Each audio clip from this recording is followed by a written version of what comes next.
which is how do you interrupt people from telling their same old story with the same old emotion so that they don't reinforce the old problem network and begin. So one of the, I mean, if you've ever seen me work, I just say stop.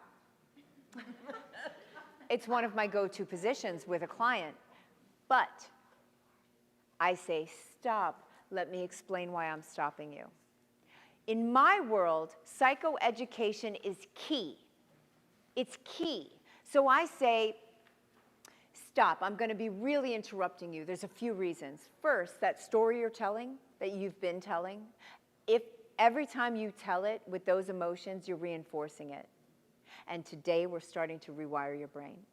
So as soon as you start to go down the old road, my job is to interrupt you so that your brain gets used to me interrupting your patterns. So when we get to the big things you really want to change, it'll be easy. So not only do I use psychoeducation, but I use them as little containers for embedded suggestions, for building expectation, belief, hope, as well as teaching the client that what they've been doing has gotten them the brilliant results that they've been practicing.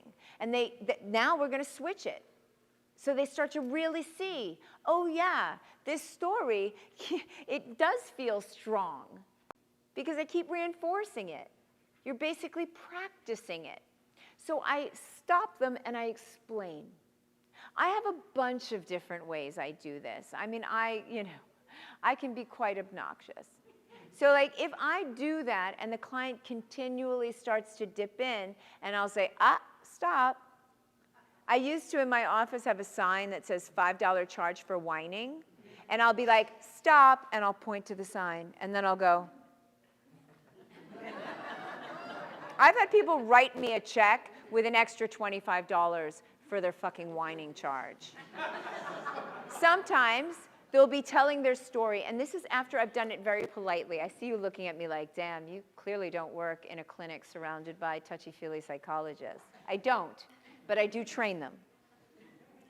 So sometimes I'm always going for laughter. I'm always going for anything that's going to allow someone to look at themselves with laughter, but also that aha. So sometimes, here, this is good because you know what? You've been sitting for a while, and we need to move our body in order to integrate everything you're learning. So here's another one I do quite often, right? Everyone stand up.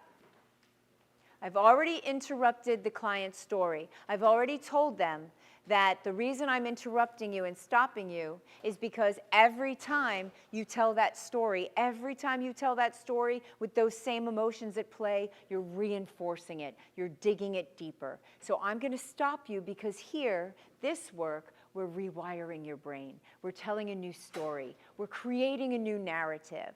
If they continue, even after all that, to tell the same thing, to be the victim, to say all of this, then I say, stop, stand up. And it interrupts them again, right? Because we're building this system in the brain of me interrupting patterns, because that's what they're hiring me to do. So I tell them to stand up. And then, as I'll tell you, I'll say, lift your arms up like this. Then I will say, put your right hand on your head. I want you to look up at your left hand, and now you can finish telling your story.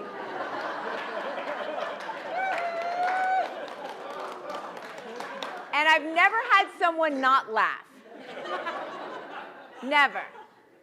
You can have a seat now.